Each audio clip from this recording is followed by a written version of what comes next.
You're a neurologist at a state psychiatric hospital in Washington, D.C., 1948. The ice pick is in your hand, not a surgical instrument, an actual ice pick from the hospital kitchen, sterilised in alcohol for 30 seconds. The woman on the table is awake. Her name is Helen, 34 years old, housewife. Her husband committed her 3 weeks ago because she cried too much after a miscarriage. The diagnosis: involutional melancholia. Doctors speak for sad woman we don't know how to handle. Your mentor, Dr. Walter Freeman, stands beside you. The transorbital approach eliminates drilling through the skull, he says. We go through the eye socket. Once you're through, it's just a matter of severing the prefrontal connections. Helen is looking at you. In 7 minutes, you'll drive this ice pick through her eye socket and into her brain. Next year, your mentor will win the Nobel Prize for inventing this procedure, and you'll spend the rest of your life wondering if you were healing people or destroying them. Freeman positions Helen's head, tilting it back. He pulls up her right eyelid. The key is the angle, 45 degrees from the horizontal. You'll feel resistance when you hit the orbital bone. A sharp tap with the mallet will get you through. Your hand is steady. You've watched Freeman do this 17 times in the past month. You've read his papers. The logic is elegant, almost beautiful. The prefrontal cortex, the distinctly human part of the brain responsible for personality and emotional regulation, is also the source of mental illness. Depression, anxiety, obsession all originate in overactive frontal lobes. Sever the connections, eliminate the suffering. It makes sense. It has to make sense, because the alternative is that you're about to mutilate someone's brain with a kitchen utensil. The ice pick goes into the corner of Helen's eye socket. There's resistance, then give. The thin orbital bone yields. Freeman hands you the small mallet. One tap. Clean. Precise. You're through. Helen's eye is open, staring at the ceiling. They gave her electroshock to knock her unconscious for the initial insertion, but she's awake now. She doesn't scream. Patients rarely scream. There are no pain receptors in the brain itself. Now the sweep, Freeman instructs. Gentle arc. You're severing the thalamo-frontal connections. You'll develop a feel for it. You move the ice pick in a small arc, back and forth, 20 seconds of destroying neural pathways that make Helen who she is. Then you withdraw, move to the other eye socket, repeat. The whole procedure takes 7 minutes. Freeman is already filling out post-operative notes. Transorbital lobotomy performed without complication. Patient responsive throughout. He looks at Helen, who's sitting up now, touching her face with confused fingers. How do you feel, Helen? She smiles. It's strange. Empty. I feel fine. Her voice is flat, affectless. Like reading words she doesn't understand, Freeman beams. Excellent. You should be able to return home tomorrow. He turns to you. See? The emotional dysregulation is gone, the pathological effect eliminated. This is what healing looks like. You want to believe him. You need to believe him. Because if Freeman is right, you've just cured a woman's depression in 7 minutes with a tool that costs 45 cents. If he's wrong, you've just destroyed a person's capacity to be human. That night, you read Freeman's latest paper. Over 200 transorbital lobotomies in the past year. Success rate 93%. The metrics are simple. Does the patient still exhibit troubling behaviours? With their frontal lobes severed, they don't. They can't. They don't exhibit much of anything. You sleep well that night. You're helping people. The most advanced medical minds in America agree. Freeman is being nominated for the Nobel Prize. This is progress. 3 months later, you've performed 47 lobotomies. You can complete the procedure in under 5 minutes now. The hospital administrator loves you. Each lobotomy costs $6. Housing a patient costs $8 per day. Every person you lobotomize and discharge saves thousands annually. You're in the cafeteria when you see Helen again. Her husband brought her back. She's sitting at a table staring at a plate of food, not eating, just staring. Her husband is explaining to the intake nurse that Helen doesn't do anything anymore. She doesn't cry, which is good, but she doesn't laugh either, doesn't cook, doesn't clean, doesn't recognize their children. She just sits all day, staring. She's like a doll, he says. You hear the regret. I want my wife back. The nurse explains this is an adjustment period. that Helen needs time to adapt to her new neural patterns. You know this is a lie. You're starting to suspect everyone knows this is a lie. You see it in the follow-up reports Freeman doesn't publish. Patients who shuffle through life with the emotional range of furniture. The ones who lose bladder control because frontal lobe damage extends to motor functions. The ones who can't speak in full sentences anymore. Their language centers damaged by ice picks that went a few millimeters too deep. Freeman's published success rate, 93%. His unpublished complication rate, 67%.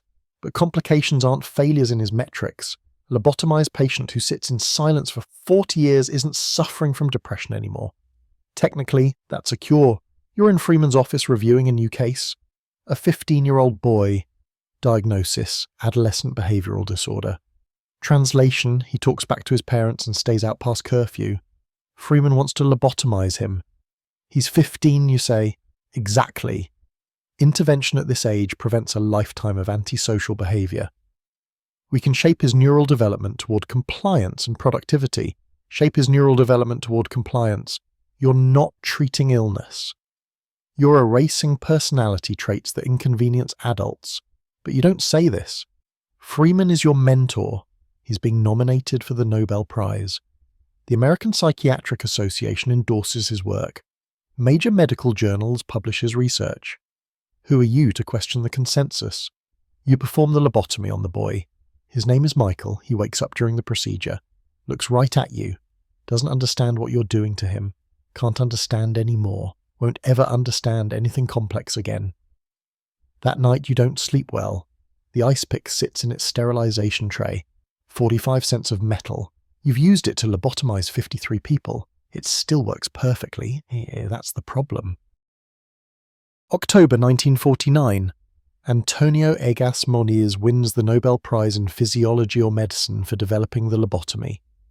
The citation praises his discovery of the therapeutic value of prefrontal leucotomy in certain psychoses. Freeman is furious he wasn't included, but pragmatic. Moniz invented the surgical approach, drilling through the skull. Freeman merely perfected it by using an ice pick through the eye socket. But the Nobel validates everything. The ice pick is now a Nobel Prize-winning medical instrument. The procedure explodes. Hospitals across America adopt the transorbital method. State institutions love it. Faster than therapy, cheaper than long-term care, produces docile patients who don't require supervision.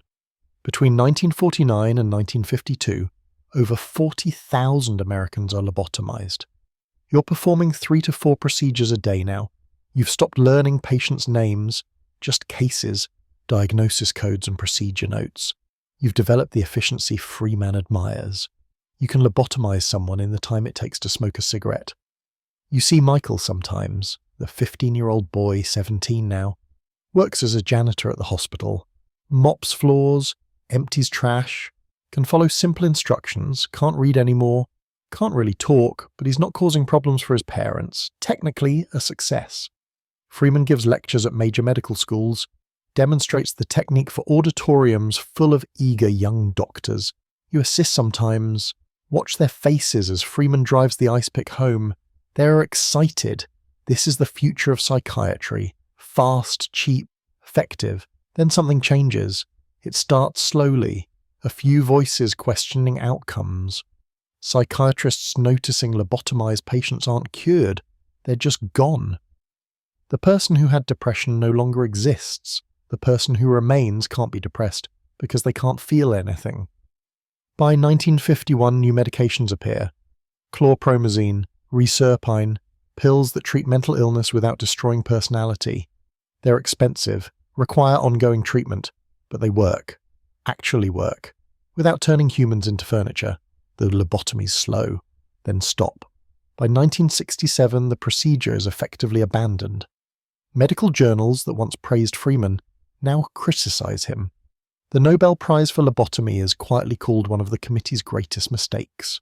Freeman dies in 1972. His obituaries are respectful but brief. They mention contributions to neurosurgery.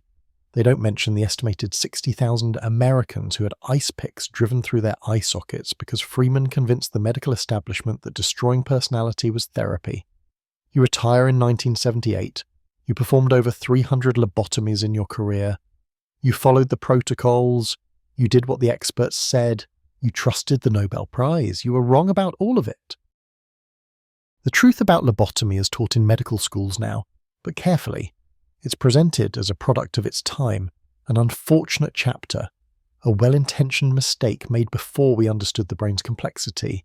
This is a lie. Freeman had evidence his procedure destroyed personality by 1945. He had follow-up data showing catastrophic outcomes. He knew, the medical establishment knew, they simply decided that eliminating troublesome behavior was more valuable than preserving human personality. The system required the lie. State hospitals were overcrowded. Mental health care was expensive. Lobotomy solved an institutional problem. It didn't matter that it destroyed the patients. The patients were the problem. You see it in the archived reports now, the ones that weren't published. The families begging doctors to reverse the procedure. The lobotomized patients who tried to communicate their horror, but couldn't because you destroyed the part of their brain that formed complex thoughts. The suicide rates among patients who retained just enough awareness to understand what had been done to them. The medical journals of the 1950s quietly stopped publishing lobotomy success stories. The procedure faded from psychiatric textbooks. By the 1970s, it was mentioned only in historical context. By the 1990s, it was taught as an example of medical ethics failure. But the Nobel Prize still exists, still carries Menezes' name. The Swedish Academy has never revoked it. They've never even issued a formal statement acknowledging the mistake. The prize stands as validation that, for one brief moment, the most prestigious medical minds in the world agreed that destroying personality was acceptable treatment. The ice picks are in museums now, behind glass, next to bloodletting kits and trepanation drills, relics of primitive medicine. But they're not relics, they're evidence.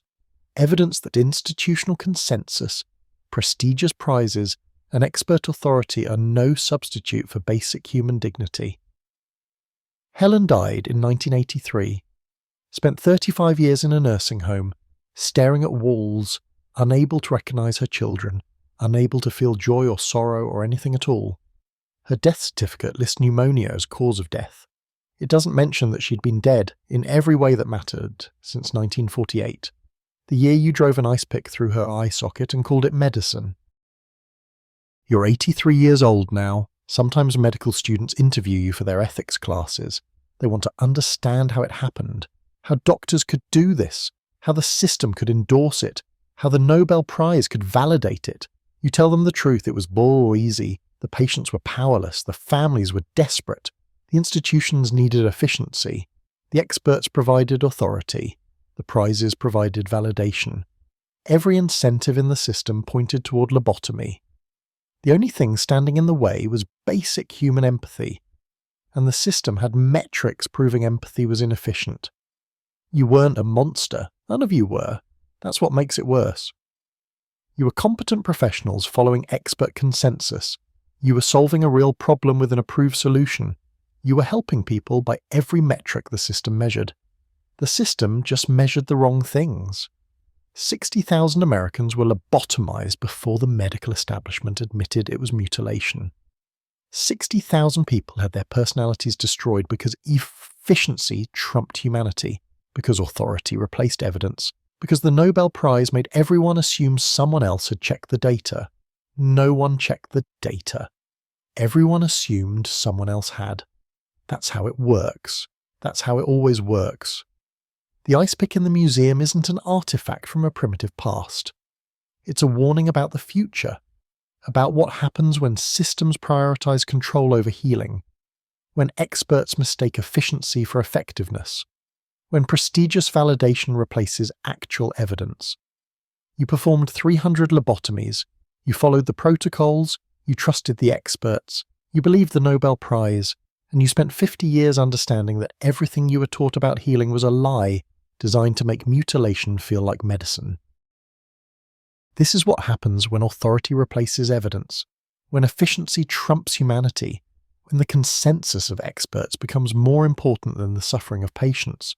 The lobotomy wasn't an aberration. It was what medicine becomes when it forgets that healing requires preserving the person, not just eliminating the symptoms. If you want more forgotten histories of medical disasters that prestigious institutions tried to erase, subscribe to Snooze History. Each video reveals another uncomfortable truth about the authorities we trusted. And if this helped you drift off while becoming disturbingly more informed, leave a comment with where you're listening from. Let us know which dark historical truth you'd like us to uncover next. Sweet dreams.